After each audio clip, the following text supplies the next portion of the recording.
Friends, ఈరోజు మనము టేస్టీగా ఈజీగా రవ్వ ఇడ్లీ ఎలా ప్రిపేర్ చేసుకోవాలో చూసేద్దాం. చాలా టేస్ట్గా ఉంటుందండి, చాలా బాగుంటుంది, చాలా సాఫ్ట్గా కూడా ఉంటుంది. లేట్ చేయకుండా మన రెసిపీ స్టార్ట్ చేసేద్దాం. Welcome to my channel flavourful delights Telugu. ఈ రవ్వ ఇడ్లీ ప్రిపేర్ చేసుకోవడానికి మనకు ఏ ఇంగ్రీడియంట్స్ కావాలో ఒకసారి చూసేద్దాం. మనకు కావాల్సిన ఇంగ్రీడియంట్స్ ఇలా కట్ చేసి పెట్టుకుంటున్నానండి. కొత్తిమీర, 1 ఇంచ్ అల్లం, 5-6 వెల్లుల్లి రెబ్బలు, పచ్చిమిర్చి, కరివేపాకు. నెక్స్ట్ ఇప్పుడు స్టవ్ ఆన్ చేసుకొని ప్యాన్ పెట్టేసి ఆయిల్ వేసుకుందాం. ఆయిల్ హీట్ అయ్యాక ఇందులో నేను మినగపప్పు, శనగపప్పు, ఆవాలు, జీలకర్ర వేసానండి. ఇవి కాస్త చిటపటలాడేటప్పుడు మనం అల్లం, వెల్లుల్లి కట్ చేసి పెట్టుకోవాలి సన్నగా, అవి కూడా యాడ్ చేసుకుందాం. కరివేపాకు, పచ్చిమిర్చి సన్నగా కట్ చేసి పెట్టుకున్నాను. ఇవన్నీ యాడ్ చేసి కాస్త ఫ్రై చేసుకోవాలి. ఇవన్నీ ఫ్రై అయిపోయిన తర్వాత ఇందులో 1 కప్పు బాంబే రవ్వ యాడ్ చేశాను. రవ్వ ఒక 2 మినిట్స్ ఫ్రై చేసుకోవాలండి. ఇందులోనే నేను 1 స్పూను సాల్ట్ యాడ్ చేసుకుంటున్నాను. యాడ్ చేసుకున్న తర్వాత ఒక 2 నిమిషాలు వేయించుకుంటే సరిపోతుంది. తర్వాత రవ్వ బాగా చల్లారనివ్వాలి. రవ్వ చల్లారిపోయిందండి. ఇందులోనే 1 కప్పు కర్డ్ యాడ్ చేస్తున్నాను. మనం ఎంత అయితే రవ్వ తీసుకుంటున్నామో సేమ్ క్వాంటిటీలో పెరుగు కూడా యాడ్ చేసుకోవాలి. ఇవన్నీ యాడ్ చేసి మంచిగా మిక్స్ చేసుకోవాలి. ఈ రవ్వ ఇడ్లీ నేను మా ఫ్రెండ్ వాళ్ళ ఇంట్లో తిన్నానండి. She is from Karnataka. అక్కడ ఫేమస్ అంట, రవ్వ ఇడ్లీ ఎక్కువ చేస్తారంట. సో తనని రెసిపీ అడిగితే చెప్పింది, అదే ఇప్పుడు చేస్తున్నానండి. నాకైతే చాలా బాగా నచ్చింది. అంతా కలిపేసుకున్న తర్వాత లిడ్ పెట్టేసి ఒక 15 మినిట్స్ ఉండనిద్దాం. ఈలోగా మనం ఇడ్లీ ప్రిపేర్ చేయడానికి నేను ఒక కడాయిలో అండ్ ఇడ్లీ స్టాండ్లో ఇడ్లీ ప్రిపేర్ చేయబోతున్నాను. ఈ ప్లేట్లో ఒకటి పెట్టుకుంటున్నానండి స్టీమ్లో.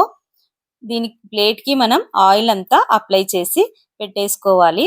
తర్వాత ఇందులో ప్యాన్లో 1 గ్లాస్ వాటర్ వేసుకుంటున్నాను. నా దగ్గర స్టీమర్ లేదండి. ఇడ్లీ ప్యాన్కి కూడా మనకి పెద్ద పెద్ద గిన్నె వస్తాయి కదా ప్లేట్స్, అలాంటిది కూడా లేదు. అవి ఉంటే ఇంకా బాగుంటుందండి. సో రవ్వ 15 మినిట్స్ తర్వాత చూసి మనం ఇడ్లీ వేసుకునేలాగా ఉండాలి కదా కన్సిస్టెన్సీ. ఆ కన్సిస్టెన్సీ వచ్చే వరకు కొన్ని కొన్ని నీళ్లు వేసుకుంటూ కలిపేసుకోవాలి. నార్మల్గా అయితే మనం ఇడ్లీ కోసం 1 డే బిఫోరే మినగపప్పు, ఇడ్లీ రవ్వ అన్ని నానబెట్టి గ్రైండ్ చేసుకొని నైట్ మార్నింగ్ పులిసిన తర్వాత అలా చేసుకుంటాం కదా. అలా మీరు ఎప్పుడైనా మర్చిపోయినా ఇలా ఈజీగా ఇన్స్టెంట్గా చేసుకోవాలనుకున్నా ఇది ఫాలో అవ్వండి. ఇప్పుడు ఇందులో నేను చాలా కొత్తిమీర సన్నగా కట్ చేసి పెట్టుకొని, కొత్తిమీర ఎక్కువ వేసుకున్నానండి. కరివేపాకు, కొత్తిమీర సన్నగా కట్ చేసుకొని ఎక్కువ వేసుకోండి. ఫ్లేవర్ టేస్ట్ చాలా బాగుంటుంది. ఇప్పుడు లాస్ట్లో ఇందులో కాస్త వంట సోడా యాడ్ చేస్తున్నాను. 1/2 టీ స్పూన్ వంట సోడా యాడ్ చేసిన తర్వాత ఎక్కువసేపు ఉంచొద్దండి పిండి. వెంటనే మనము ప్లేట్స్లో వేసేసుకొని స్టీమ్లో పెట్టేసుకుందాం. ఇడ్లీ స్టాండ్కి ఇలా ప్లేట్కి ఆయిల్ రాసేసుకొని అందులో ఇలా పిండి వేసేసుకొని స్టవ్ పైన పెట్టేసుకోవడమే అండి. ఇడ్లీ స్టాండ్ పైన క్లాత్ వేసి ఈ ఇడ్లీ వేస్తే ఇంకా ఈజీగా వస్తుందండి తీయడానికి. ఇలా మనం క్లాత్ లేకుండా వేసేటప్పుడు ఆయిల్ కానీ నెయ్యి కానీ అప్లై చేసి వేసుకుందాం. నీళ్లు కూడా వేడైపోయాయండి. ఇందులో ఒక బౌల్ పెట్టేసి దానిపైన ఒక ప్లేట్ పెడుతున్నాను. దీనిపైన నేను ఇడ్లీ పిండి వేసుకున్న ప్లేట్ పెట్టేశాను. దీనిపైన లిడ్ పెట్టేద్దాం. నెక్స్ట్ ఇక్కడ ఇడ్లీ స్టాండ్లో కూడా ఇడ్లీలు పెట్టేసుకొని ఒక 10 to 12 మినిట్స్ ఉంచేద్దాం. సో 10 to 12 మినిట్స్లో మనకు ఇడ్లీలు రెడీ అయిపోతాయి. చూసారా ఎంత బాగా వచ్చాయో? చూడడానికే కాదండి, తినడానికి కూడా చాలా బాగుంటాయి. చాలా సాఫ్ట్గా ఉంటుంది.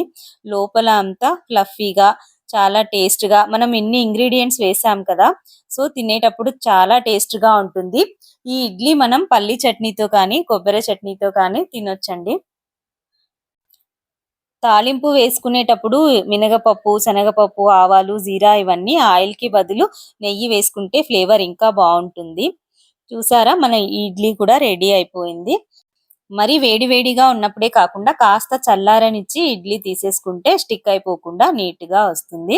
సో అంతేనండి, మన సింపుల్ ఈజీ రవ్వ ఇడ్లీ రెడీ అయిపోయింది. మీకు కూడా నచ్చినట్లయితే ఛానల్ని లైక్, షేర్ అండ్ సబ్స్క్రైబ్ చేయండి. Thank you for watching. Bye bye. Taste super అండి.